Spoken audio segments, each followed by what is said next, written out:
It's 2023. Don't make that face. If you're on our channel, you probably are looking to move to the Colorado Springs or Monument area and you're looking for more information. And in today's video, we're going to go over the opportunities in the 2023 housing market. But before we get into it, make sure you subscribe to our channel, you leave us a comment, like, do all the things. 2023, we have a lot of goals, right? So many goals. So many goals.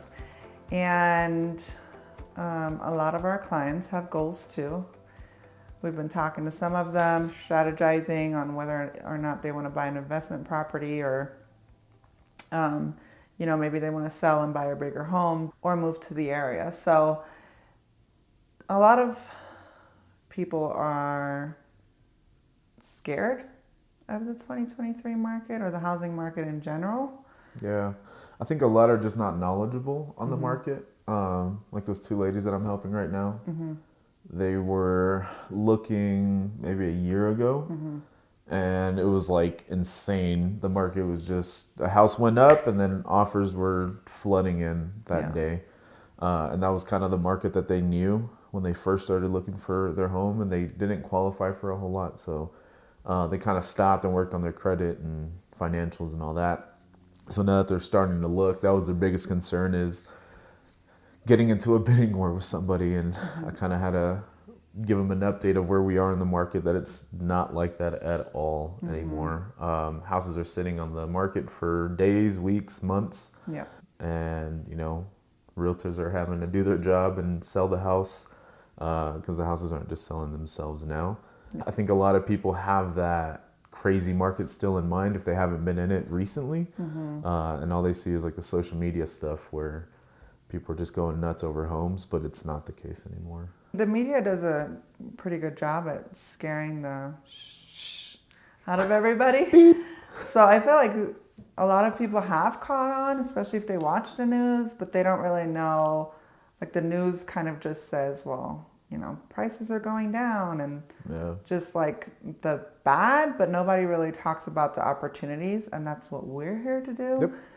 It's not because we want to get a sale, but it's because there are opportunities. So maybe if before you weren't able to buy a house because you couldn't compete in a bidding war, putting $20,000, $30,000 cash for an appraisal gap, now is your time. So the first one obviously is that the market has changed. And if you want to find out what the changes were in 2022 last year, we have another video on that. So look for that one. It's 2022 Colorado Springs housing wrap up, and then 2023 predictions. We kind of talk about what happened in 2022 and kind of what we're projecting for 2023. But for the purpose of this video, the opportunities, things are sitting on the market longer and sellers have to get creative. So one of my listings even, we just got under contract 2 days ago, and it had been on the market for 90 days. Now, granted, there were some features of the house that maybe weren't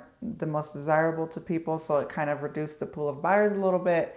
And then it was over the holidays too. But, that's kind of what we're seeing now, anywhere from 30 to 90 days. And with that, sellers are freaking out because before it took a couple days to sell a house. So the opportunities are, that sellers are willing to negotiate. Before, say you were looking at a house for $450, you had to offer $500 and pay a $20,000 appraisal gap. Now there's a house on the market for $450. You might be able to get it for $430 and get the seller to pay your loan closing costs or to pay for like a temporary rate buy down. So yes, the rates are higher, right? We're like sitting in the 6s, sometimes 7s, depending on your situation, your loan amount, your credit score, all that. But, say the rate before was 3% and now it's 6%. So you're paying significantly more for the payment. Like that's not a secret. Say it's $800. And before you could get a lower rate, but then you had to pay, $50,000 over to get the house. So $800 times 12 months is what? So let's say 1,000 to make it easy. So now you're paying 12,000 extra on the payment, which really you would have to be in a higher price point for that. Don't quote us on numbers. We're not lenders. Yeah. But we're just trying to give you a rough overview. So you'd have to make that payment for 4 years to even get close to what you had to overpay in like 2021, beginning of 2022. So, But just talk numbers with your lenders. They have a really good idea and they can give you exact numbers on what your payments will be. But buyers are beginning to be in the driver's seat again, where they can ask for stuff on houses and they can haggle with sellers where, before sellers just didn't have to. yeah. And the longer the house is on the market, the more haggling they're willing to do because they just keep losing money. Yeah. Unless it's like an investment property or somebody bought it cash. Yeah, I'd they're rather still losing money if it's unoccupied. accept this offer than, chase that ball that's rolling down the hill and never be able to catch up. So we're seeing, people accepting less, sellers accepting less for the house, paying for closing costs for your loan, and then paying also concessions for you to get a rate buy down. And rate buy downs, there's a few different ones now. There's your traditional one where you can just pay money to buy the rate down, which is pretty expensive. And when you do a traditional buy down, the money, if you ever refinance, the money you paid to get that rate goes to waste. Where the temporary buy downs, let's say like a 2-1 buy down, it gives you a temporary break on the payment. So, your rate is 6.5%, and this is all hypothetical. Say you get locked at 6.5%. With a 2-1 buy down, if you get one of those and you ask the seller, hey, I need, I don't know, $15,000 for a 2-1 buy down, the seller accepts it.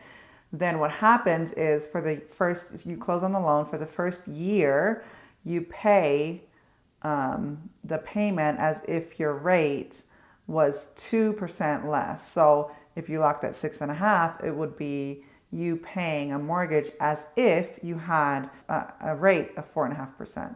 And then the next year it's a 1. You would make a payment as if your payment was, not your payment, I keep saying payment. Your rate was 5.5%. And then the third year, it would go up to that 6.5%. The hope is that within those, 2 years that the rates come down and you could refinance. The great thing about the temporary buy downs is the money at closing gets put in like a pot, right? And the mortgage company takes from that pot to make up the difference of your 6.5% payment to your 4.5% payment. So they take that money out every month to make up the difference. So you're only paying the lower amount as if the payment were with the 4.5%. And then they just keep every month taking out of that pot. If you refinance and say you have like $6,000 left, you can actually use that money towards your principal. So it doesn't go to waste like it would with like a traditional buy down. And it's not an adjustable rate mortgage, or interest rate. So it's different than an adjustable rate. It's something different entirely. So that's been a great thing. I had someone close in December and they actually got a 3-2-1 buy down. So the seller who had been renting the house for many, many years, they kind of figured out that the height of the market had passed and they're like, we better sell. So they got a huge chunk towards their buy down. So for the first year, their payment is 3% less for 12 months, and then 2% less, and then 1% less. And then not until the fourth year do they pay their mortgage with the 6.75 interest rate. So it gives them time to build up and, gives them some wiggle room in the payment to, make improvements or whatever to the house. Now, some of you might come for our next saying, well, why would you do that? Because if it goes up and you don't get a promotion, then you're stuck with this higher payment at 6.75 and you can't afford it. But the lender actually has to approve only for the higher rate. So if the rate is, they're locking you at 6.75 or 6.5, you have to qualify for the higher rate. The temporary buy down is just, to give you some wiggle room and kind of ease into that payment, but you're qualifying already for the 6.5 or 6.75 or whatever the rates are at the time that you're locking your rate. So it really is a good program. Like we said, the closing costs being paid.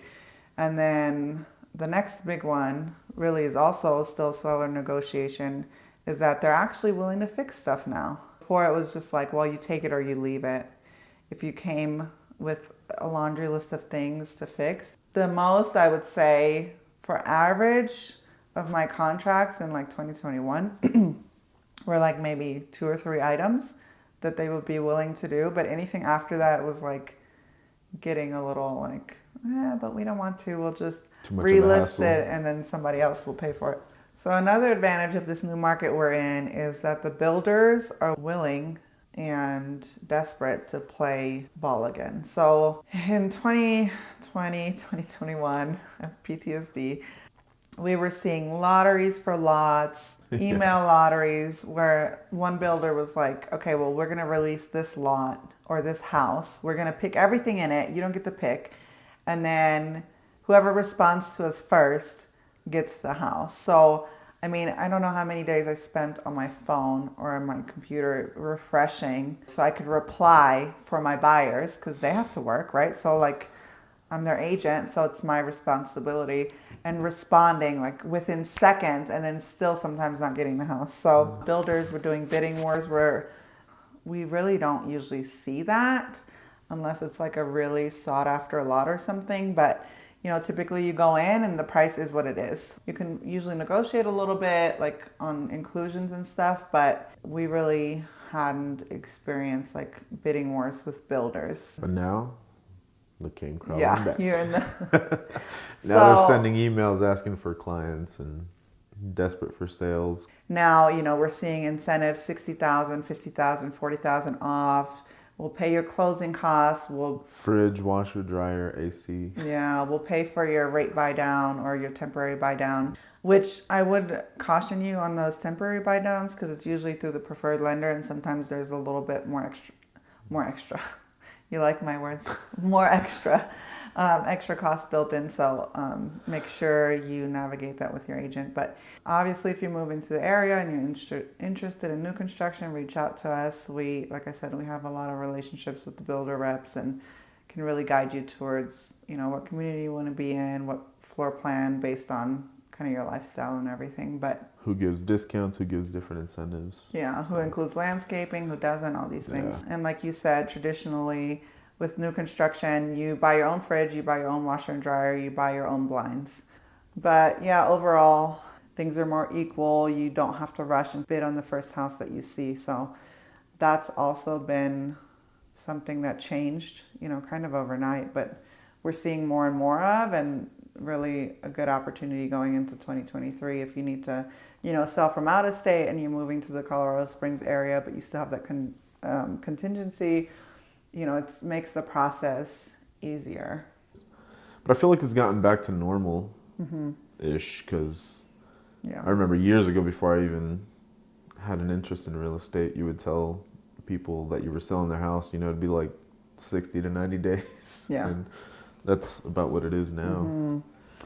It doesn't feel as normal to some that are still used to that, you know, Crazy overnight 2-day market. So it just takes some getting used to like the stabilization and the balancing of the market. But, you know, if home buying or buying a home or investment property or any of the above are on your list, there's definitely some opportunities in our market here in Colorado Springs, Monument, Peyton, Fountain, Manitou Springs, that could be to your advantage. And if you don't know much about Colorado Springs, we do have a pros and cons video about our area, so check that out. And yeah, let us know if you have any questions. Leave us a comment below, like this video if it was helpful to you, and we'll be back with more.